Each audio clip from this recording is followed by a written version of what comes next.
ದಾವಿದನು ಬರೆದಿರತಕ್ಕಂಥ ಕೀರ್ತನೆಯ ಪುಸ್ತಕ. ಈ ಪುಸ್ತಕವನ್ನು ಓದುವುದು ಹೇಗೆ? ಪ್ರಾರ್ಥನಾ ಪೂರ್ವಕವಾಗಿ ಸಂಗೀತದಲ್ಲಿ ಅತ್ಯುತ್ತಮವಾದಂಥ ಗೀತೆಯಾಗಿದೆ. ದೇವಜನರಿಗೆ ಬಹಳ ಸೂಕ್ತವಾಗಿರುವಂತಹ ಕೀರ್ತನೆಗಳ ಪುಸ್ತಕ ಇದಾಗಿದೆ.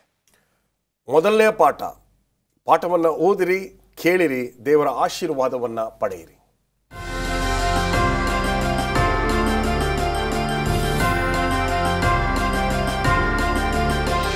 ನಮಸ್ಕಾರ ಪ್ರಿಯ ವೀಕ್ಷಕರೇ, ಯೇಸು ಕ್ರಿಸ್ತನ ಮಧುರ ನಾಮದಲ್ಲಿ ನಿಮ್ಮೆಲ್ಲರಿಗೂ ಸುಸ್ವಾಗತವನ್ನು ಕೋರಲು ಬಯಸ್ತೇನೆ.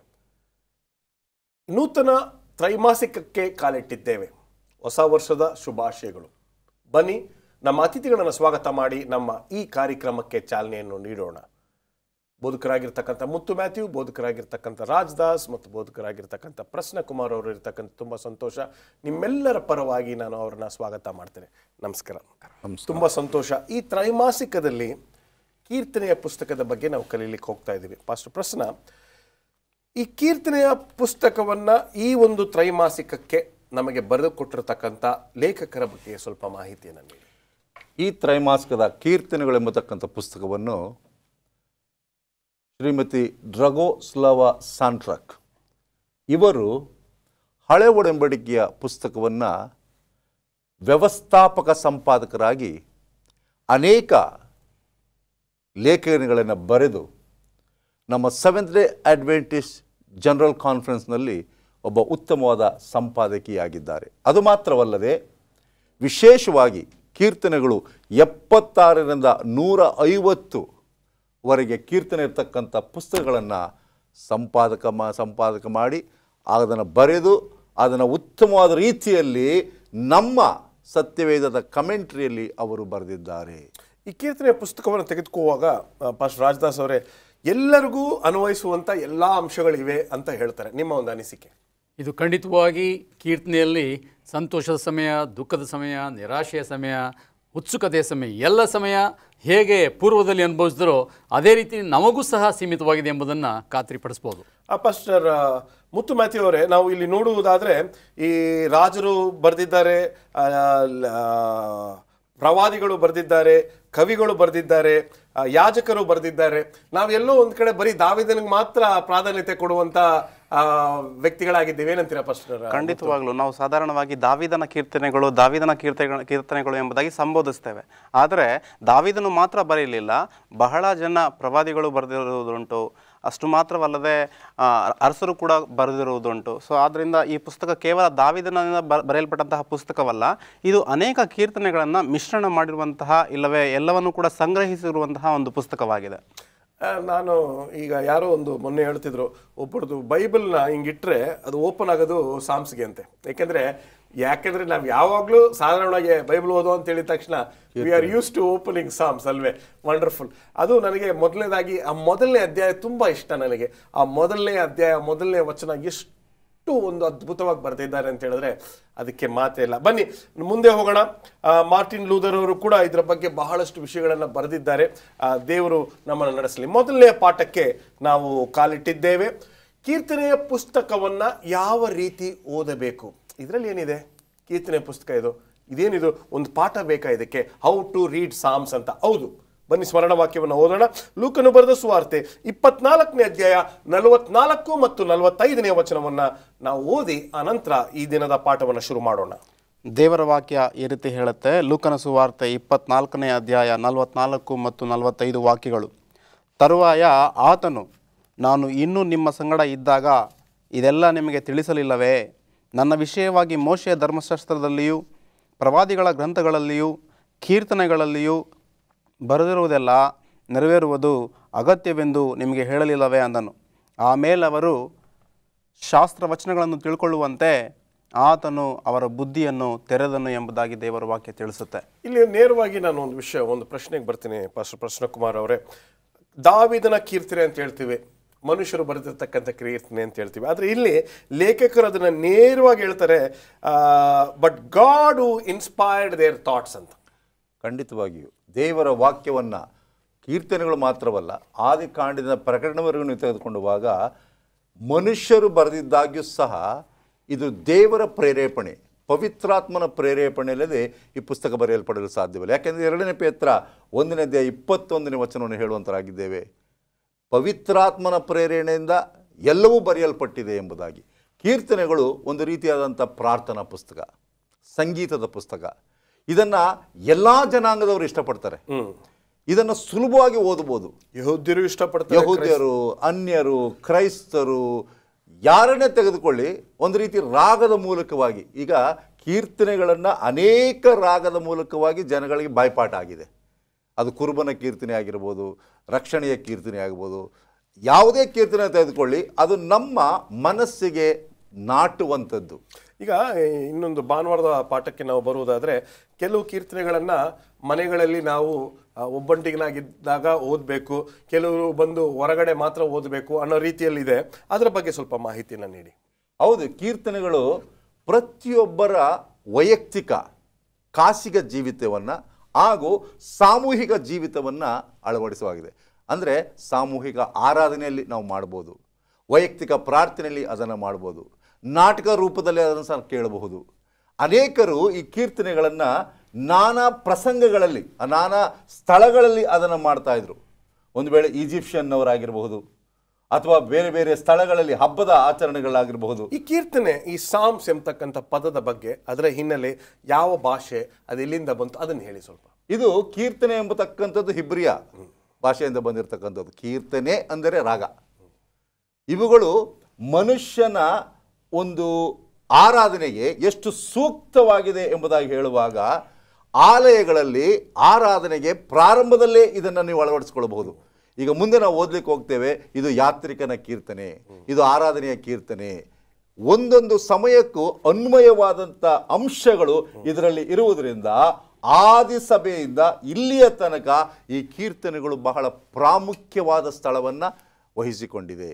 ಈಗ ನೀವು ಒಂದು ವಿಷಯ ಹೇಳಿದ್ರೆ, ಈ ಕೀರ್ತನೆ ಪುಸ್ತಕವನ್ನು ನಾವು ಓದುವುದಾದಾಗ ಅದು ಸಭೆಯ ಮುಂದೆ ಕೂಡ ಓದಬಹುದು, ವೈಯಕ್ತಿಕವಾಗಿ ಒಬ್ಬರೊಬ್ಬರ ಪ್ರಾರ್ಥನೆಯ ಸಮಯದಲ್ಲೂ ಅದನ್ನು ಓದ್ಬೋದು ಅಂತ. ಇಲ್ಲಿ ಎಲ್ಲೋ ಒಂದು ಕಡೆ ನಾವು ಓದಬೇಕಾದ್ರೆ ಇದರಲ್ಲಿ ಬಹಳಷ್ಟು ಅಂಶಗಳು ಕೂಡ ಅಡಗಿದೆ. ಚರಿತ್ರೆ ಇದೆ, ರಾಗ ಇದೆ, ಆರಾಧನೆಗೆ ಸೂಕ್ತವಾಗಿರ್ತಕ್ಕಂಥ ವಚನಗಳಿವೆ.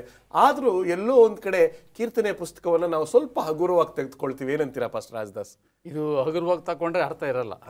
ಅದು ಆತ್ಮಿಕವಾಗಿ ಆಳವಾಗಿ ನಮ್ಗೆ ಅಳವಡಿಸ್ಕೊಂಡಾಗ ಮಾತ್ರ ಅದು ಅರ್ಥವಾಗುತ್ತೆ. ಇಲ್ಲ, ನಾನು ಯಾಕೆ ಹೇಳ್ತೀನಿ, ದೊಡ್ಡ ದೊಡ್ಡ ಬೋಧಕರುಗಳು, ದೊಡ್ಡ ದೊಡ್ಡ ವಿದ್ವಾಂಸರು ಅಥವಾ ಈ ಇದನ್ನ ಸಂಪಾದಕರೆಲ್ಲ ತೆಗೆದುಕೊಂಡಾಗ ಅವ್ರ ಪ್ರಸಂಗ ಮಾಡುವಾಗ ಎಲ್ಲೋ ಒಂದು ಕಡೆ ಒಂದು ವಚನ ಕೀರ್ತನೆ 23 ತೆಗೆದುಕೊಳ್ತಾರೆ ಅಂತ ಇಟ್ಕೊಳ್ಳೋಣ. ಅದು ಸಾಧಾರಣವಾಗಿ ಇದನ್ನು ಸ್ವಲ್ಪ ಹಗುರವಾಗಿ ತೆಗೆದುಕೊಳ್ಳುವಂಥ ಒಂದು ವಾಡಿಕೆ ಇದೆ. ಆದರೆ ಈ ಪಾಠದ ಮೂಲಕ ಇದನ್ನು ಹಗುರವಾಗಿ ತೆಗೆದುಕೊಳ್ಳೇಬಾರದು ಎಂಬತಕ್ಕಂಥ ಅಂಶವನ್ನು ನಾವು ವ್ಯಕ್ತಪಡಿಸ್ಲಿಕ್ಕೆ ಹೋಗ್ತಾ ಇದ್ದೀವಿ. ಒಂದು ಸಣ್ಣ ವಿರಾಮಕ್ಕೆ ಸಮಯ ಆಗಿದೆ. ಒಂದು ಸಣ್ಣ ವಿರಾಮದ ನಂತರ ನಮ್ಮ ಚರ್ಚೆ ಮುಂದುವರಿಯುತ್ತೆ. ದಯವಿಟ್ಟು ಎಲ್ಲೋ ಹೋಗಬೇಡಿ. ಕೀರ್ತನೆಯ ಪುಸ್ತಕವನ್ನು ಯಾವ ರೀತಿ ಓದುವುದು ಮುಂದಿನ ಭಾಗದಲ್ಲಿ. Welcome back. ಬನ್ನಿ ನಮ್ಮ ಚರ್ಚೆಯನ್ನು ಮುಂದುವರಿಸ್ಕೊಂಡು ಹೋಗೋಣ. ಪಾಸ್ಟರ್ ರಾಜದಾಸ್, ನಾವು ಸೋಮವಾರದ ಪಾಠಕ್ಕೆ ಬರುವುದಾದರೆ, ಎಲ್ಲ ಒಂದು ಕಡೆ ಚಿಕ್ಕ ವಯಸ್ಸಿಂದ ನಾವು ಕೀರ್ತನೆಗಾರನು ಅಂತ ಕೇಳಿ ನಾವು ಫುಲ್ ಕ್ರೆಡಿಟ್ನ ದಾವಿದನ್ ಕೊಡ್ತೀವಿ. ಆದರೆ ಇಲ್ಲಿ ಲೇಖಕರು ಮೀಟ್ ದ ಸಾಮಿಸ್ಟ್ಸ್ ಅಂತ ಹಾಕಿದ್ದಾರೆ. ಬಹುವಚನ ಅಲ್ಲಿ ಕೀರ್ತನೆಗಾರರು ಅಂತ ಬರೆದಿದೆ. ಏನು ಸ್ವಲ್ಪ ಹೇಳಿ. ಇದು ಬಹುಶಃ ಅನೇಕರಿಗೆ ಆಶ್ಚರ್ಯ ಉಂಟು ಮಾಡ್ಬೋದು. ಏನಪ್ಪ, ಇದುವರೆಗೆ ನಾವು ದಾವಿದನ ಬರೆದ ಕೀರ್ತನೆ ಅಂತ ಹೇಳ್ತಾ ಇದ್ದು, ಇವಾಗ ಇವರು ಕೀರ್ತನೆಗಾರರು ಅಂತಾರಂತ. ಅಂದರೆ ದಾವಿದನ ಬಿಟ್ಟು ಬೇರೆಯವರು ಬರೆದಿದ್ದಾರಾ, ಹಾಡಿದಾರ ಅಂತ ಹೇಳಿ ಒಂದು ಪ್ರಶ್ನೆ ಉದ್ಭವ ಆಗ್ಬೋದು. ಆ ಪ್ರಶ್ನೆಗೆ ಇವತ್ತು ಉತ್ತರವನ್ನು ನಾವು ಕಂಡುಹಿಡಿಯಬಹುದು. ಸತ್ಯವೇದದಲ್ಲಿ ಓದ್ತೇವೆ. 2 ಸಮುವೇಲ 23ನೇ ಅಧ್ಯಾಯ 1ನೇ ವಚನದಲ್ಲಿ ಹೇಳುತ್ತೆ, ವರಕವಿಯಾದಂಥ ದಾವಿದ ಅಂತ ಹೇಳ್ತದೆ. ವರಕವಿ ಅಂದರೆ ಆತನೇ ಪ್ರಧಾನವಾದಂಥ ಗಾಯಕ. ಪ್ರಧಾನ ಗಾಯಕ ಅಂದರೆ 150 ಅಧ್ಯಾಯಗಳನ್ನು ಆತನೊಬ್ಬನೇ ಬರಲಿಲ್ಲ, ಆದರೆ ಆತನ ಪ್ರಧಾನವಾದ ವ್ಯಕ್ತಿಯಾಗಿದ್ದ. ದೇವರ ಆತ್ಮ ಪ್ರೇರೇಪಣೆಯಿಂದ ಅನೇಕ ಗಾಯನಗಳನ್ನು ರಚಿಸಿ ಬರೆದಿದ್ದಾನೆ. ರಚಿಸಿ ಅದನ್ನು ಹಾಡಿನ ರೂಪದಲ್ಲಿ ಹಾಡಿದ್ದಾನೆ. ಅದಕ್ಕೆ ಇದು ಕೀರ್ತನೆಗಳು ಅಂತ ಹೇಳುತ್ತೆ. ಈಗ ಸಹಜವಾಗಿ ಇಸ್ರೇಲರ ಕಾಲದಲ್ಲಿ ಈ ಆರಾಧನೆ ಮಾಡುವಾಗ ಈ ದೇವರ ವಾಕ್ಯವನ್ನು ಹಾಡ್ತಾಯಿದ್ರು. ಅದು ಹಿಮ್ನೋಡಿ ಅಂತ ಹೇಳ್ತಾರೆ. ಈಗಲೂ ವಾಕ್ಯವನ್ನು ಪದ್ಯ ರೂಪದಲ್ಲಿ ಹಾಡುವಾಗ ಭಾಳ ಕೇಳಲಿಕ್ಕೂ ಮಧುರವಾಗಿರುತ್ತೆ, ಇಂಪಾಗಿರುತ್ತೆ, ಅದು ಅರ್ಥಮಯವಾಗಿರುತ್ತೆ. ಆ ಪ್ರಯುಕ್ತವಾಗಿ ದಾವಿದನು ಆತನು ಮಧುರವಾಗಿ ವಾದ್ಯವನ್ನು ಬಾರಿಸ್ತಾ ಇದ್ದ. ನಿಮಗೆಲ್ಲ ಚೆನ್ನಾಗಿ ಗೊತ್ತಿದೆ. ಸೌಲನ ಮೇಲೆ ದುರಾತ್ಮ ಬಂದಾಗ ದಾವಿದನ ಕರೀತಾ ಇದ್ರು. ಇದಕ್ಕೆ ಆತನು ವಾದ್ಯನ ಬಾರಿಸಿ ರಾಗವನ್ನು ಹಾಡ್ತಾ ಇದ್ದ ಮಧುರವಾಗಿ. ಆತನ ಮಧುರವಾದ ಗಾನದಿಂದ ಆ ದುರಾತ್ಮ ಬಿಟ್ಟು ಹೋಗ್ತೈತೆ ಎಂಬುದಾಗಿ ನಾವು ಕೇಳಿದ್ದೇವೆ. ಅಪ್ರಯುಕ್ತವಾಗಿ ಪ್ರಧಾನವಾದಂಥ ಗಾಯಕ ದಾವಿದನೇ. ಆದರೆ ಇಲ್ಲಿ ಲೇವಿಯರು ಈ ಗಾಯನವನ್ನು ಕೀರ್ತನೆಯನ್ನು ಹಾಡ್ತಾಯಿದ್ರು. ಯಾರ್ಯಾರು ಹಾಡ್ತಾಯಿದ್ರು ಎಂಬುದಾಗಿ ಅನೇಕರಿಗೆ ಪ್ರಶ್ನೆ ಉದ್ಭವ ಆಗ್ಬೋದು. ಆ ಪ್ರಶ್ನೆಗೆ ಉತ್ತರ ಸತ್ಯವೇದದಲ್ಲಿದೆ. ಮೊದಲನೇದಾಗಿ ನಾವು ಓದ್ತೇವೆ ಕೀರ್ತನೆ 73ರಿಂದ 83, 50ನೇ ಅಧ್ಯಾಯ, 73ನೇ ಅಧ್ಯಾಯ, ಮುಂದಿನ 83ನೇ ಅಧ್ಯಾಯ ತನಕ ಆಸಾಫರು ಬರೆದರು. ಈ ಲೇವಿಯರಲ್ಲಿ ನಾನಾ ಥರವಂಥ ಗುಂಪುಗಳಿತ್ತು. ಆಸಾಫರ್ ಮೊದಲನೇದಾಗಿ. ಎರಡನೇ ಗುಂಪು ಯಾವುದಂತ ಹೇಳಿದ್ರೆ 47ನೇ ಕೀರ್ತನೆ ಮತ್ತು 44ರಿಂದ 47ನೇ ಕೀರ್ತನೆ, 49ನೇ ಕೀರ್ತನೆ, 84ನೇ ಕೀರ್ತನೆ ಮತ್ತು 85, 88ನ್ನು ಕೊರಹಿಯರು ಅಂತ ಹೇಳ್ತಾರೆ. ಕೊರಹಿಯರು ಬರೆದರು, ಹಾಡ್ತಾಯಿದ್ರು. ಮತ್ತು 88ರಿಂದ ಮುಂದೆ ಹೋದುವಾಗ ಹೇಮಾನರು ಅದನ್ನು ಹಾಡ್ತಾಯಿದ್ರು. ಮುಂದೆ ಹೋದುವಾಗ 89ನೇ ಕೀರ್ತನೆಯನ್ನು ಹೀಥನ್ಸ್ ಅಂತ ಹೇಳ್ತಾರೆ. ಹೀಥನ್ ಅಂತ ವ್ಯಕ್ತಿ ಹಾಡ್ತಾಯಿದ್ದ. ಸಾಲೊಮೋನ್ ಅರಸನಾದ ದಾವಿದನ ಮಗ 72ನೇ ಕೀರ್ತನೆ, 177ನೇ ಕೀರ್ತನೆಯನ್ನು ಹಾಡಿದ್ದಾರೆ. ಹಾಗೂ ಮೋಶೆ 90ನೇ ಕೀರ್ತನೆ ಭಾಳ ಪ್ರಸಿದ್ಧವಾದದ್ದು. ಅದನ್ನು ಮೋಶೆ ಬರೆದಿದ್ದಾನೆ ಎಂಬುದಾಗಿ ದೇವರ ವಾಕ್ಯದಲ್ಲಿ ಹೇಳುತ್ತೆ. ಇಷ್ಟು ಮಂದಿ ಈ ಕೀರ್ತನೆಯನ್ನು ರಚಿಸಿದ್ದಾರೆ. ದಾವಿದ ಒಬ್ಬನೇ ಅಲ್ಲ, ಇವರೆಲ್ಲರೂ ಒಳಗೊಂಡು ಕೀರ್ತನೆಯನ್ನು ಹಾಡಿದ್ದಾರೆ. ಮುಂದೆ ಹೋದುವಾಗ ಇಲ್ಲಿ ಈ ಒಂದು ಕೀರ್ತನೆಯನ್ನು ಯಾವಾಗ ಹಾಡ್ತಾಯಿದ್ರು ಬರೀ ಸಂತೋಷವಾಗಲ್ಲ. ಅನೇಕ ಸಾರಿ ನಾವು ಮನುಷ್ಯರಾಗಿ ನಮಗೆ ನಿರಾಶೆ ಆಗುತ್ತೆ, ಚಿಂತೆ ಆಗುತ್ತೆ, ದುಃಖ ಆಗುತ್ತೆ, ಭಯ ಆಗುತ್ತೆ. ಅಂತಹ ಸಂದರ್ಭದಲ್ಲಿ ಕೀರ್ತನೆಯನ್ನು ನಾವು ಓದ್ತೇವೆ. ಇಲ್ಲಿ ಲೇಖಕರು ಒಂದು ಒಳ್ಳೆ ಸಾಲನ್ನು ಬರೆದಿದ್ದಾರೆ. ಕೀರ್ತನೆಗಾರರು, psalmists, were people of genuine devotion yet they were prone to discouragement and temptation. ಅವ್ರಿಗೆಲ್ಲ ರೀತಿಯಾದ ತೊಂದರೆಗಳು, ಸಾಮಾನ್ಯ ಜನರಿಗೆ ಬರ್ತಕ್ಕಂಥ ಎಲ್ಲ ಸವಾಲುಗಳನ್ನು ಅವರು ಕೂಡ ಎದುರಿಸ್ತಾ ಇದ್ರು. ಆ ಸವಾಲಿನ ಅನುಭವದ ಮೇರೆಗೆ ಪವಿತ್ರಾತ್ಮನ ಶಕ್ತಿಯನ್ನಗೊಂಡು ಕೀರ್ತನೆ ಬರೆದಿದ್ದಾರೆ. ಏನಂತೀರಾ? ಆ ಪ್ರಯುಕ್ತವಾಗಿ ಈಗಲೂ ಸಹ ನಮಗೆ ಭಯ ಆದಾಗ ನನ್ನ ಸಹಾಯ ಎಲ್ಲಿಂದ ಬರುವುದು, ಭೂಮಿ ಆಕಾಶಗಳನ್ನು ಉಂಟು ಮಾಡಿದೆ. ಆ ವಾಕ್ಯ ನಮಗೆ ಸೀಮಿತವಾಗಿರುತ್ತೆ, ಅರ್ಥಗರ್ಭಿತವಾಗಿರುತ್ತೆ. ನಮಗೆ ರೋಗ ಬಂದಾಗ ಸ್ವಾಮಿ ಹೇಳ್ತಾನೆ ಕೀರ್ತನೆ 103ನೇ ಅಧ್ಯಾಯ 3ನೇ ವಚನದಲ್ಲಿ ಸಮಸ್ತ ರೋಗವನ್ನು ವಾಸಿ ಮಾಡ್ತೇನೆ ಅಂತೇಳಿ. ಇದು ವಾಗ್ದಾನಗಳು ದಾವಿದನಿಗೆ ಮಾತ್ರ ಅಲ್ಲ, ಲೇವಿಯರಿಗೆ ಮಾತ್ರ ಅಲ್ಲ, ನಮಗೂ ಸಹ ಸೀಮಿತವಾಗಿದೆ. ಯಾಕಂದರೆ ಆ ದೇವರು ಎಲ್ಲರನ್ನೂ ಪ್ರೀತಿ ಮಾಡ್ತಾನೆ, ಎಲ್ಲರನ್ನೂ ಅನ್ವಯಿಸಿ ಉದ್ದೇಶ ಮಾತ್ರನಾಗಿದೆ. ಕಾರ್ಗತ್ತಿಲಿನ ಕಣಿವೆಯಲ್ಲಿ ನಾನು ನಡೆದಾಗ್ಲು ಅಂತ ಹೇಳಿದಾಗ ಆ ಕೀರ್ತನೆಗಾರನಲ್ಲಿ ಆ ಒಂದು ಸಮಾಧಿಯ ಪಕ್ಕದಲ್ಲಿ ನಡ್ಕೊಂಡು ಹೋಗುವಾಗ ತುಂಬ ಭಯ ಅನ್ನಿಸ್ತಾ ಇತ್ತಂತೆ. ಆವಾಗ ಈ ಕೀರ್ತನೆ ಬರೆದ ಅಂತ ನಾನು ಓದಿದ್ದೇನೆ. ಓಕೆ, ಮುಂದೆ ಹೋಗೋಣ. ಎಲ್ಲ ಸಂದರ್ಭಕ್ಕೂ ಎಲ್ಲ ರೀತಿಯಾದ ಸಮಯಕ್ಕೂ ಅನುಗುಣವಾಗುವಂಥ ಕೀರ್ತನೆಗಳಿದೆ. ಹೇಳಿ, ಮುಂದುವರಿಸಿ. ಇಸ್ರೇಲರಿಗಿದ್ದಂತಹ ಬಹು ವಿಶಿಷ್ಟವಾದಂತಹ ಗುಣ ಏನಪ್ಪ ಅಂತಂದರೆ, ಅವ್ರ ಮನೆಯಲ್ಲಿ ಸುಖವಾದರೂ, ಸಂತೋಷವಾದರೂ, ದುಃಖವಾದರೂ, ಒಂದು ಸಾವಾದರೂ, ಒಂದು ಜನನವಾದರೂ ಪ್ರತಿಯೊಂದಕ್ಕೂ ಕೂಡ ಕೀರ್ತನೆಗಳನ್ನು ಅವರನ್ನು ರಚಿಸಿ ದೇವರನ್ನು ಕೊಂಡಾಡ್ತಾಯಿದ್ರು. ಅದೇ ರೀತಿ ಅನೇಕ ವಿಧವಾದಂತಹ ಕೀರ್ತನೆಗಳನ್ನು ನಾವು ಕೀರ್ತನೆಗಳ ಪುಸ್ತಕದಲ್ಲಿ ಕಾಣಬಹುದಾಗಿದೆ. ನಾವು ನೋಡೋದಾದರೆ ಸೃಷ್ಟಿಯಲ್ಲಿನ ಮಹಿಮೆ ಮತ್ತು ಶಕ್ತಿ, ಆತನ ರಾಜ ಆಳ್ವಿಕೆ, ತೀರ್ಪು, ಆತನ ನಂಬಿಗಸ್ತಿಗಾಗಿ ದೇವರನ್ನು ಘನಪಡಿಸುವಂತಹ ಕೀರ್ತನೆಗಳಿವೆ. ಎರಡನೇದಾಗಿ ದೇವರ ಹೇರಳವಾದ ಆಶೀರ್ವಾದಗಳಿಗಾಗಿ ಆಳವಾದ ಕೃತಜ್ಞತೆಯನ್ನು ವ್ಯಕ್ತಪಡಿಸುವಂತಹ ಕೃತಜ್ಞತಾ ಕೀರ್ತನೆಗಳು ಸಹ ಇವೆ. ದುಃಖದಿಂದ ಬಿಡುಗಡೆಗಾಗಿ ದೇವರಿಗೆ ಹೃದಯಪೂರ್ವಕವಾಗಿ ಮಾಡುವಂತಹ ಕೀರ್ತನೆಗಳು ಕೂಡ ಇವೆ. ಅಷ್ಟು ಮಾತ್ರವೇ ಅಲ್ಲದೆ ನೀತಿವಂತ ಜೀವನಕ್ಕಾಗಿ ಪ್ರಾಯೋಗಿಕ ಮಾರ್ಗಸೂಚಿಗಳನ್ನು ಒದಗಿಸುವಂತಹ ಬುದ್ಧಿವಂತಿಕೆಯ ಕೀರ್ತನೆಗಳು ಕೂಡ ಇವೆ. ಅಷ್ಟು ಮಾತ್ರವೇ ಅಲ್ಲ, ಸಾರ್ವಭೌಮ ರಾಜ ಮತ್ತು ವಿಮೋಚಕನಾದ ಕ್ರಿಸ್ತನನ್ನು ಸೂಚಿಸುವಂತಹ ರಾಜಕೀರ್ತನೆಗಳು ಕೂಡ ಸಹ ಇವೆ. ಅಂದರೆ ರಾಜಕೀರ್ತನೆಗಳುಂಟು, ಬುದ್ಧಿವಂತಿಕೆಯ ಕೀರ್ತನೆಗಳುಂಟು, ಮೊರೆ ಇಡುವಂತಹ ಕೀರ್ತನೆಗಳುಂಟು, ದೇವರನ್ನು ಘನಪಡಿಸುವಂತಹ ಕೀರ್ತನೆಗಳುಂಟು, ಕೃತಜ್ಞತೆಗಳನ್ನು ತಿಳಿಸುವಂತಹ ಕೀರ್ತನೆಗಳು ಸಹ ಈ 150 ಅಧ್ಯಾಯಗಳಲ್ಲಿ ನಾವು ಕಾಣ್ತೇವೆ. ಸೊ ಪ್ರತಿಯೊಂದು ಕೀರ್ತನೆಯು ಸಹ ಈ ಯಾವುದಾದ್ರೂ ಒಂದು ಸಾಲಿನಲ್ಲಿ ಬರೋದನ್ನು ನಾವು ಕಾಣಬಹುದಾಗಿದೆ. ಇದೇ ಒಂದು ಕೀರ್ತನೆಗಳನ್ನು ಬರೆದಿರುವಂತಹ ವಿಶಿಷ್ಟವಾದಂತಹ ಗುಣವನ್ನು ನಾವು ನೋಡುವಾಗ ಪ್ಯಾರಲಿಸಮ್. ಅಷ್ಟು ಮಾತ್ರವೇ ಅಲ್ಲ, ಇಮೇಜರಿ, ಚಿತ್ರಣದ ಮುಖಾಂತರ ವಿವರಿಸಿರುವುದುಂಟು. ಅದೇ ರೀತಿ ಮೆರಿಸಮ್ ಅಂದರೆ ವ್ಯತಿರಿಕ್ತ ಭಾಗಗಳ ಮುಖಾಂತರ ಸಂಪೂರ್ಣತೆಯನ್ನು ವ್ಯಕ್ತಪಡಿಸುವಂತಹ ರೀತಿಯಲ್ಲಿ ಕೀರ್ತನೆಗಳು ಬರೆದಿರುವುದುಂಟು. ಅದೇ ರೀತಿ ವರ್ಡ್ ಪ್ಲೇಸ್, ಪದಗಳ ಬಳಕೆಯ ಮುಖಾಂತರ ಕೀರ್ತನೆಗಳನ್ನು ಬರೆದಿರುವುದುಂಟು. ಈ ಎಲ್ಲ ಕೀರ್ತನೆಗಳನ್ನು ನಾವು ನೋಡುವಾಗ ಪ್ರತಿಯೊಂದೊಂದು ಕೀರ್ತನೆಯು ಈ ಪ್ಯಾರಲಿಸಮ್, ಇಮೇಜರಿ, ಮೆರಿಸಮ್, ವರ್ಡ್ ಪ್ಲೇಸ್ ಇವೆಲ್ಲವೂ ಕೂಡ ನಾವು ಕಾಣಬಹುದಾಗಿದೆ. ವಂಡರ್ಫುಲ್. ಕೊನೆಯದಾಗಿ ಹೇಳಿ.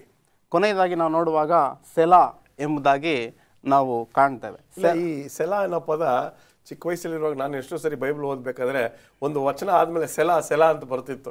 ಯಾರು ಅದಕ್ಕೆ ಒಂದು ನೋಬಡಿ ಗೇವ್ ಮಿ ಎಕ್ಸ್ಪ್ಲನೇಷನ್, ನೀವು ಹೇಳಿ. ಸೆಲಾ ಅಂದರೆ ಒಂದು ವಿರಾಮ, ಒಂದು ಪಾಸ್ ಎಂಬುದಾಗಿ ಹೇಳ್ತಾರಲ್ಲ, ಇಂಟರ್ಲೂಡ್. ಇವಾಗ ಫಾರ್ ಎಕ್ಸಾಂಪಲ್ ಚರಣಕ್ಕೂ ಮತ್ತು ಪಲ್ಲವಿಗೂ ಮಧ್ಯೆ ಇರುವಂತಹ ಒಂದು ಸಂಗೀತವನ್ನು ನಾವು ಸೆಲಾ ಇಲ್ಲವೇ ವಿರಾಮ ಎಂಬುದಾಗಿ ಅದನ್ನು ಕರೀತಾರೆ. ಅಲ್ಪ ವಿರಾಮ. ತುಂಬ ಚೆನ್ನಾಗಿದೆ. ಈಗ ಸೆಲಾ ಎಂಬತಕ್ಕಂಥದ್ದು ಗೊತ್ತಾಯಿತು. ಇಷ್ಟು ಜನ ಬರೆದಿದ್ದಾರೆ. ಲಿಟ್ಲ್ ಓವರ್ 45% ಮಾತ್ರ ದಾವಿದನ್ ಬರೆದಿರ್ತಕ್ಕಂಥ, 45%ಗಿಂತ ಹೆಚ್ಚು ಬರೆದಿಲ್ಲ ಅವರು. ಬರೀ 45%, 150 ಕೀರ್ತನೆಗಳಲ್ಲಿ ಓನ್ಲಿ 73 ಬರೆದಿದ್ದಾರೆ. ತುಂಬ ಉತ್ತಮವಾಗಿರ್ತಕ್ಕಂಥ ಮಾಹಿತಿಗಳನ್ನು ಕೊಡ್ತಕ್ಕಂಥ ಒಂದು ಸಂದೇಶ ಕಾರ್ಯಕ್ರಮವಾಗಿದೆ. ಇದನ್ನು ಮುಂದುವರಿಸ್ಕೊಂಡು ಹೋಗೋಣ. ಒಂದು ಸಣ್ಣ ವಿರಾಮಕ್ಕೆ ಸಮಯ ಆಗಿದೆ. ಒಂದು ಸಣ್ಣ ವಿರಾಮದ ನಂತರ ನಮ್ಮ ಚರ್ಚೆ ಮುಂದುವರುತ್ತೆ. ದಯವಿಟ್ಟು ಎಲ್ಲೋ ವೆಲ್ಕಮ್ ಬ್ಯಾಕ್. ಬುಧವಾರದ ಪಾಠದಲ್ಲಿದ್ದೇವೆ. ಸತ್ಯವೇದಗಳನ್ನು ತೆರೆದಿದ್ದೀರಾ ಎಂಬತಕ್ಕಂಥ ನಂಬಿಕೆಯ ಮೇರೆಗೆ ನಾವು ಈ ಕಾರ್ಯಕ್ರಮವನ್ನು ನಡೆಸ್ತಾ ಇದ್ದೀವಿ. ನಾವು ಹೇಳ್ತಾ ಇರ್ತಕ್ಕಂಥದ್ದು ಸರಿನಾ ಎಂಬತಕ್ಕಂಥದ್ದನ್ನು ನೀವು ಸತ್ಯವೇದವನ್ನು ನೋಡಿ ಅರ್ಥ ಮಾಡ್ಕೊಳ್ಬೇಕಾಗಿದೆ, ಗ್ರಹಿಸ್ಕೊಳ್ಬೇಕಾಗಿದೆ. ಈ ಕಾರ್ಯಕ್ರಮದ ಉದ್ದೇಶ ಅದಾಗಿದೆ. ಬನ್ನಿ, ಬುಧವಾರದ ಪಾಠಕ್ಕೆ ನಾವು ಬರುವುದಾದರೆ ಪ್ರೇರಣೆಯ ಪ್ರಾರ್ಥನೆಗಳು. ಚಿಕ್ಕ ವಯಸ್ಸಿಂದ ನಾನು ನೆನೆಸ್ಕೊಂಡೆ ಫುಲ್ ಸಾಮ್ಸ್, ಕೀರ್ತನೆ ಬರೀ ಪ್ರಾರ್ಥನೆ ಅಂದ್ಕೊಂಡಿದ್ದೆ. ಆದರೆ ಇಲ್ಲ, ಅದರಲ್ಲಿ ಚರಿತ್ರೆ ಇದೆ, ಮತ್ತೊಂದಿದೆ ಅಂತ. ಆದರೆ ಈ ಭಾಗದಲ್ಲಿ ಬುಧವಾರದ ಒಂದು ಭಾಗದಲ್ಲಿ ನಾವು ಬರುವುದಾದರೆ ಪ್ರಾರ್ಥನೆಗೆ ಮಹತ್ವವನ್ನು ಕೊಟ್ಟಿದ್ದಾರೆ. ಹೇಳಿ. ಈ ವಿಷಯವನ್ನು ಕುರಿತು ಸಮುವೇಲನ ಪುಸ್ತಕಕ್ಕೆ ತಿರುಗಿಸೋಣ. 2 ಸಮುವೇಲ 23ನೇ ಅಧ್ಯಾಯ 1-2 ವಚನದಲ್ಲಿ ಹೀಗೆ ಹೇಳುತ್ತೆ: ದಾವಿದನ ಕಡೆಯ ಮಾತುಗಳು, ಇಷಯನ ಮಗನಾದ ದಾವಿದನ ನುಡಿಗಳು, ಉನ್ನತ ಸ್ಥಾನಕ್ಕೆ ಏರಿಸಲ್ಪಟ್ಟವನು, ಯಾಕೋಬನ ದೇವರಿಂದ ಅಭಿಷೇಕಿಸಲ್ಪಟ್ಟವನು, ಇಸ್ರಾಯೇಲರ ವರಕವಿಯೂ ಆಗಿರುವವನು ಹೇಳಿದ್ದು, ಯೆಹೋವನ ಆತ್ಮವು ನನ್ನಲ್ಲಿ ಉಸಿರಿತು, ಆತನ ವಾಕ್ಯವು ನನ್ನ ಬಾಯಲ್ಲಿತ್ತು. ಈ ಕೀರ್ತನೆ ಇದು ದೇವರ ಆತ್ಮನಿಂದ ಪ್ರೇರಿತವಾದಂಥ ವಾಚನಗಳು. ದೇವರ ಆತ್ಮನು ಆ ವಾಕ್ಯವನ್ನು ಆತನ ಬಾಯಲ್ಲಿ ಹಾಕಿದ್ರು, ಅದನ್ನೇ ಆತನ ಹಾಡಿದೆ ಎಂಬುದಾಗಿ ದೇವರ ವಾಕ್ಯ ಹೇಳುತ್ತೆ. ಎಲ್ಲ ಗಾಯಕರಲ್ಲಿ ಈತನು ಪ್ರಧಾನ ಗಾಯಕನಾಗಿದ್ದ, ವರಕವಿಯಾದಂಥ ದಾವಿದ ಅಂತ ಹೇಳುತ್ತೆ. ದೇವರು ದಾವಿದನನ್ನು ಆರಿಸ್ಕೊಂಡ, ಆತನ ಮುಖಾಂತರ ತನ್ನ ಸಂದೇಶವನ್ನು ಕೊಟ್ಟು. ಇದು ಸಂದೇಶ ಮಾತ್ರ ಅಲ್ಲ, ಈ ದಾವಿದನ ಬರೆದ ಕೀರ್ತನೆ ಆತ್ಮ ಪ್ರೇರಿತವಾದಂದರೆ ವೈಯಕ್ತಿಕವಾಗಿ ದೇವರ ಸಂಗಡ ನಿಕಟವಾದಂಥ ಸಂಭಾಷಣೆ ಮಾಡ್ತಕ್ಕಂಥದ್ದು. ಆತನ ಸ್ವಾಮಿ ಕೂಡ ಏನು ಹೇಳ್ತಾನೆ ಅಂದರೆ, ದೇವರನ್ನ ವೈಯಕ್ತಿಕವಾಗಿ ಅಡ್ರೆಸ್ ಮಾಡ್ತಾನೆ. ನನ್ನ ದೇವರೇ, ನನ್ನ ದೇವರೇ ಅಂತ ಹೇಳ್ತಾನೆ. ಯಾಕೆ ನನ್ನನ್ನು ಮರೆತುಬಿಟ್ಟಿದೆಯಾ? ಯಾಕೆ ನನ್ನ ಪ್ರಾರ್ಥನೆ ಕೇಳ್ತಾ ಇಲ್ಲ? ನೀನು ಲಾಲಿಸುವ ಆತನು, ಕೇಳುವ ಆತನು, ನೋಡುವ ಆತನು. ದೇವರು ವೈಯಕ್ತಿಕವಾದ ವ್ಯಕ್ತಿ ಎಂಬ ಅಂಶ ಭಾಸವಾಗಿತ್ತು ಆತನಿಗೆ. ಈಗ ಈ ನನ್ನ ದೇವರು ಅಂತ ಹೇಳುವಾಗ ಪ್ರಶ್ನೆ ಕುಮಾರೇ, ಈಗ ನಾವು ಹೇಳ್ತೀವಿ ನಮ್ಮ ಮಾವ, ನನ್ನ ಹೆಂಡತಿ, ನನ್ನ ಮಗನು ಅಂತ ಹೇಳಿದಾಗ ಎಲ್ಲೋ ಒಂದು ಕಡೆ ಅಲ್ಲಿ ಕ್ಲೋಸ್ನೆಸ್ ಬರುತ್ತಲ್ಲ. ಹೌದು, ಆ ಒಂದು ಸಂಬಂಧ, ಅನ್ಯೋನ್ಯತೆ. ದೇವರನ್ನು ಒಂದು ವೈಯಕ್ತಿಕವಾಗಿ ನೀವು ತೆಗೆದುಕೊಳ್ಬೇಕು. ಈಗ Jesus is Lord of the world ಅನ್ನೋಕ್ಕೆ ಜೀಸಸ್ ಮೈ ಲಾರ್ಡ್, ಕರ್ತನು ನನ್ನ ದೇವರು ಅನ್ನೋದಕ್ಕೆ ವ್ಯತ್ಯಾಸ ಇದೆ. ಸೊ ಕೀರ್ತನಗಾರನು ಅಷ್ಟು ಹತ್ತಿರವಾಗಿ ದೇವರನ್ನು ತೆಗೆದುಕೊಂಡು ಹೋಗ್ತಾ ಇದ್ದಾನೆ. ತಾನು ತಪ್ಪು ಮಾಡಿದಾಗ ಎಷ್ಟು ಕುಗ್ಗಿ ಹೋದ ಎಂಬುದನ್ನು ಅಲ್ಲಿ ತಿಳಿಸುವಾಗ ಯಾರು ಬೇಡ, ನಾನು ಮತ್ತು ದೇವರು. ವಂಡರ್ಫುಲ್. ಮುಂದುವರಿಸಿ ಸ್ವಾಮಿ ದಾವಿದ ಎಷ್ಟು ನಿಕಟ ಸಂಬಂಧ ಇತ್ತು ಅಂತ ಹೇಳಿದ್ರೆ, ಆತನ ಇಕ್ಕಟ್ಟಲ್ಲಿ ಸಿಕ್ಕಂಡಾಗ ನನ್ನನ್ನು ಏನು ಮಾಡು, ಪಾರು ಮಾಡು, ಡೆಲಿವರ್ ಮೀ, ಯಾರೋ ಪಕ್ಕದಲ್ಲಿ ನಿಂತ್ಕೊಂಡು ನನಗೆ ಕಾಪಾಡಿ ಅಂತ ಹೇಳಿದ್ರೆ ಹೇಗೆ ಹಾಗೇನೆ ಅಷ್ಟೊಂದು ನಿಕಟವಾದ ಸಂಬಂಧವನ್ನು ದಾವಿದಲ್ಲಿ ವ್ಯಕ್ತಪಡಿಸ್ತಾ ಇದೆ. ಇವತ್ತು ನಾವು ಈ ಪ್ರಾರ್ಥನಾಪೂರ್ವಕವಾಗಿ ವಾಕ್ಯವನ್ನು ಓದುವ, ಕೀರ್ತಿ ಪುಸ್ತಕ ಓದುವಾಗ ದಾವಿದನಿಗೆ ಎಷ್ಟು ಸಮೀಪವಾಗಿದ್ದ ದೇವರು ಅಷ್ಟೇ ಸಮೀಪವಾಗಿ ನಮ್ಮ ಕೂಡ ಇದ್ದಾನೆ ಎಂಬ ಸತ್ಯವನ್ನು ಮಾತ್ರ ನಾವು ಮರೆಯಬಾರ್ದು. ಈಗಲೂ ಸ್ವಾಮಿ ನಮ್ಮನ್ನು ಇಕ್ಕಣ್ಣಿಂದ ಬಿಡಿಸ್ತಾನೆ, ನಮ್ಮ ಕಣ್ಣೀರು ಒರೆಸ್ತಾನೆ, ನಮ್ಮ ರೋಗವನ್ನು ವಾಸಿ ಮಾಡ್ತಾನೆ, ಆತನು ನಮ್ಮ ದುಃಖವನ್ನು ನೀಗಿಸ್ತಾನೆ, ಕಣ್ಣೀರು ಒರೆಸ್ತಾನೆ ಎಂಬುದಾಗಿ ದೇವರು ವಾಕ್ಯ ಹೇಳಿದೆ. ಈಗಲೂ ಆ ಒಂದು ಅನುಭವ ಆತನ ಮಕ್ಕಳಿಗಾಗತ್ತೆ. ಯಾಕಂದರೆ ಇಂಗ್ಲೀಷಲ್ಲಿ ಒಂದು ರೆಡ್ ಟೇಪ್ ಅಂತ ಒಂದು ವರ್ಡ್ ಇದೆ. ರೆಡ್ ಟೇಪ್ ಅಂತ ಹೇಳಿದ್ರೆ ಒಂದು ಅಧಿಕಾರಿಯನ್ನು ಮೇಲ್ಛಾವಣಿಯಲ್ಲಿರ್ತಕ್ಕಂಥ ಅಥವಾ ಉತ್ತಮ ದರ್ಜೆಯ ಒಂದು ಆಫೀಸ್ನಲ್ಲಿರ್ತಕ್ಕಂಥ ಅಧಿಕಾರಿಯನ್ನು ನಾವು ಭೇಟಿಯಾಗಲಿಕ್ಕೆ ಆಗೋದಿಲ್ಲ. ಫಸ್ಟ್ ಹೋಗಿ ರಿಸೆಪ್ಷನಿಸ್ಟ್ನ ನೋಡಬೇಕು ಅಥವಾ ಇನ್ನೊಂದು ಡೈರೆಕ್ಟರ್ನ ನೋಡಬೇಕು, ಅವ್ರ ಹತ್ರ ಪರ್ಮಿಷನ್ ತೊಗೊಂಡು ಲಾಸ್ಟಲ್ಲಿ ಅಲ್ಲಿಗೆ ಹೋಗಬೇಕು ಅಂತ. ಆದರೆ ಇಲ್ಲಿ ದಾವಿದನು ಹೇಳ್ತಾನೆ ಅದೆಲ್ಲ ಏನು ಬೇಡ. ಈಗ ಬೇರೆ ಸಭೆಗಳಲ್ಲಿ, ನಮ್ಮ ಕ್ರೈಸ್ತಿಯ ಇದರಲ್ಲೇ ಬೇರೆ ದೊಡ್ಡ ದೊಡ್ಡ ಸಭೆಗಳಿವೆ. ನಾವು ಮೇರಿಯ ಮೂಲಕ ಯೇಸು ಸ್ವಾಮಿಯ ಬಳಿಯಲ್ಲಿ ಹೋಗ್ಬೇಕು, ದೇವರ ಬಳಿಯಲ್ಲಿ ಹೋಗ್ಬೇಕಾದ್ರೆ ಆದ್ರೆ ಇಲ್ಲಿ ದಾವಿದನು ವರಕವಿ ಅಂತ ಯಾರನ್ನ ಕರಿತೀವೋ ಆತನ ಹೇಳ್ತಾನೆ, ಇಲ್ಲ ನನ್ನ ದೇವರೇ ಎಂಬತಕ್ಕಂಥ ರೀತಿಯಲ್ಲಿ ಹೇಳ್ತಾನೆ ಅಂತಾನೆ. ಖಂಡಿತವಾಗಿ ಅದು ದೇವರ ಸಂಗಡ ಎಷ್ಟು ನಿಕಟ ಸಂಬಂಧ ಇತ್ತು ಎಂಬುದಕ್ಕೆ ಕಾಣ್ತೇವೆ. ಇವತ್ತು ಅದೇ ಸಂಬಂಧ ನಾವು ದೇವರಲ್ಲಿ ಇಟ್ಕೊಂಡ್ರೆ ದೇವರನ್ನು ನಾವು ಉದ್ದೇಶಿಸಿ ಪ್ರಾರ್ಥಿಸ್ಬೋದು. ದಾವಿದನ ಅನುಭವ ನಮ್ದು ಆಗ್ಬೋದು. ಆತನ ಸ್ತುತಿ ಮಾಡ್ದ, ದೇವರನ್ನು ಕೊಂಡಾಡ್ದ, ದೇವರಿಗೆ ವಿಜ್ಞಾಪನೆ ಮಾಡ್ದ, ಆ ಸಂತೋಷದಲ್ಲಿ ದುಃಖದಲ್ಲಿ ಇಕ್ಕಟ್ಟಿನಲ್ಲಿರುವಾಗ ದೇವರ ಆಶ್ರಯವನ್ನು ಬೇಡ್ಕೊಂಡ, ದೇವರ ಆತನಿಗೆ ಆಶ್ರಯಗಿರಿಯಾಗಿದ್ದ. ವಂಡರ್ಫುಲ್. ಮುಂದೆ ಹೋಗೋಣ. ಗುರುವಾರದ ಪಾಠಕ್ಕೆ ನಾವು ಬರುವುದಾದ್ರೆ, ಕೀರ್ತನೆ ಬರೆಯಲ್ಪಟ್ಟಿರ್ತಕ್ಕಂಥ ಆ ಸಮಯ, ಆ ಕೀರ್ತನೆಯ ಗಾರರು, ಆ ಒಂದು ಹಿನ್ನೆಲೆಯ ಬಗ್ಗೆ ನಾವು ಈಗಾಗಲೇ ಮಾತಾಡಿದ್ದೇವೆ. ಆದರೆ ಆಗಿನ ಲೋಕಕ್ಕೆ ಮಾತ್ರ ಅನುಗುಣವಾಗುವಂಥ ಕೀರ್ತನೆಗಳ ಅಥವಾ ಇಂದಿನ ಈ ಕಾಲಕ್ಕೂ ಅನುಗುಣವಾಗುವಂಥ ಕೀರ್ತನೆನ ಹೇಳಿ.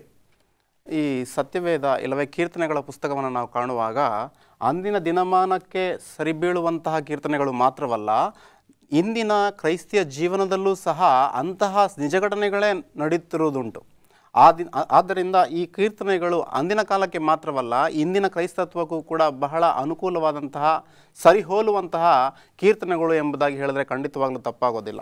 ನಾವು ನೋಡುವಾಗ ಈ ಕೀರ್ತನೆಗಳ ಪ್ರಪಂಚ ಎಂಬುದಾಗಿ ಗುರುವಾರದ ಪಾಠ ನಮ್ಗೆ ಹೇಳುತ್ತೆ. ಈ ಕೀರ್ತನೆಗಳ ಪ್ರಪಂಚದ ಕುರಿತಾಗಿ ನಾವು ನೋಡುವಾಗ ಕೀರ್ತನೆಗಾರನು ಯಾರಾದರೂ ಆಗಿರಬಹುದು, ದಾವಿದನಾಗಿರ್ಬೋದು, ಆಸನಾಗಿರ್ಬೋದು, ಪ್ರವಾದಿಗಳಾಗಿರ್ಬೋದು, ಯಾರಾದರೂ ಸರಿ, ಕೀರ್ತನೆಗಳ ಪ್ರಪಂಚದಲ್ಲಿ ನಾವು ನೋಡುವಾಗ ಅವರು ದೇವರನ್ನು ಕೇಂದ್ರವನ್ನಾಗಿಟ್ಟುಕೊಂಡು ಈ ಕೀರ್ತನೆಯ ಪುಸ್ತಕವನ್ನು ಅವರು ಬರೆಯೋದನ್ನು ನಾವು ಕಾಣ್ತೇವೆ.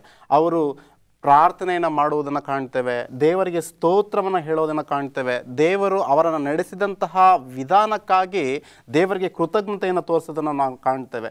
ದೇವರು ನಮ್ಮ ಸೃಷ್ಟಿಕರ್ತ, ನಮ್ಮ ಅರಸ, ನಮ್ಮ ನ್ಯಾಯಾಧಿಪತಿ, ನಮ್ಮನ್ನು ಬಿಡಿಸಿದಾತನು, ನಮ್ಮನ್ನು ನಡೆಸಿದಾತನು ಎಂಬುದಾಗಿ ಅವರು ದೇವರನ್ನು ಕೊಂಡಾಡೋದನ್ನು ನಾವು ಕಾಣ್ತೇವೆ. ಅಷ್ಟು ಮಾತ್ರವೇ ಅಲ್ಲ, ಅವರು ಕೀರ್ತನೆಗಳ ಮುಖಾಂತರ ತಿಳಿಸುವುದೇನಪ್ಪ ಅಂತಂದರೆ, ದೇವರನ್ನು ನಾವು ಎಲ್ಲ ಕಾಲದಲ್ಲೂ ಸಹ ನಂಬಬಹುದು.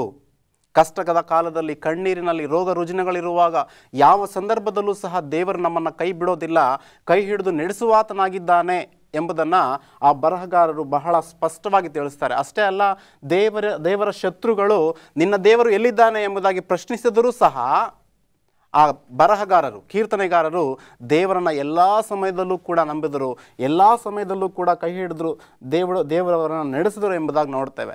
ದೇವರು ಪೂರ್ವದಲ್ಲಿ ನಡೆಸಿದ್ದಾನೆ, ದೇವರು ಈಗಲೂ ನಡೆಸ್ತಿದ್ದಾನೆ, ದೇವರು ಮುಂದೆಯೂ ಕೂಡ ನಡೆಸ್ತಾನೆ ಎಂಬುದು ಈ ಕೀರ್ತನೆಗಾರರ ಅದ್ಭುತವಾದಂತಹ ಒಂದು ಬರಹಗಳಾಗಿವೆ ಎಂಬುದಾಗಿ ಹೇಳ್ಬೋದು. ವರಕವಿ ದಾವಿದನ ಬಗ್ಗೆ ಇನ್ನು ನಾವು ಕಲಿಯೋಣ. ಉತ್ತಮವಾಗಿರ್ತಕ್ಕಂಥ ನಾನೇ ಬಹಳಷ್ಟು ವಿಷಯಗಳನ್ನು ನಾನು ಸಾಂಸ್ಥಾನೆ ಇದ್ರ ಬಗ್ಗೆ ಏನಿದೆ ಅನ್ನೋ ರೀತಿಯಲ್ಲಿ ನಾನು ಆ ಒಂದು ಆಲೋಚನೆಯಲ್ಲಿ ಇದನ್ನು ಓಪನ್ ಮಾಡಿದೆ. ಆದರೆ ಇಷ್ಟೆಲ್ಲ ಮಾಹಿತಿಗಳಿದೆ ಎಂಬತಕ್ಕಂಥ ಅಂಶ ತಿಳಿಸ್ಕೊಟ್ಟಿದ್ದೀರಾ. ದೇವರು ನಿಮ್ಮ ಮೂವರನ್ನು ಆಶೀರ್ವದಿಸಲಿ. ನಮಸ್ಕಾರ. ಪ್ರಿಯ ವೀಕ್ಷಕರೇ, ವರಕವಿ ದಾವಿದನು ಇನ್ನು ಇತರರು ಬರೆದಿರ್ತಕ್ಕಂಥ ಈ ಅತಿ ಉತ್ತಮವಾಗಿರ್ತಕ್ಕಂಥ ಪುಸ್ತಕದ ಬಗ್ಗೆ ಕಲಿತಾ ಇದ್ದೀವಿ. ಯಾವ ರೀತಿ ಕಲಿಬೇಕು, ಯಾವ ದೃಷ್ಟಿಕೋನದಲ್ಲಿ ಕಲಿಬೇಕು ಎಂಬತಕ್ಕಂಥ ಅಂಶವನ್ನು ಈ ಪಾಠದಲ್ಲಿ ನಾವು ಮಾತನಾಡಿದ್ದೇವೆ. ಮುಂದಿನ ದಿನಗಳಲ್ಲಿ ಇನ್ನೂ ಅನೇಕ ಅಂಶಗಳೊಂದಿಗೆ ನಿಮ್ಮನ್ನು ಭೇಟಿಯಾಗ್ತೀವಿ. ಅಲ್ಲಿವರೆಗೂ ಕೀರ್ತನೆ ಪುಸ್ತಕವನ್ನು ಓದ್ತಾ ಇರಿ. ದೇವರು ನಿಮ್ಮನ್ನು ಆಶೀರ್ವದಿಸಲಿ.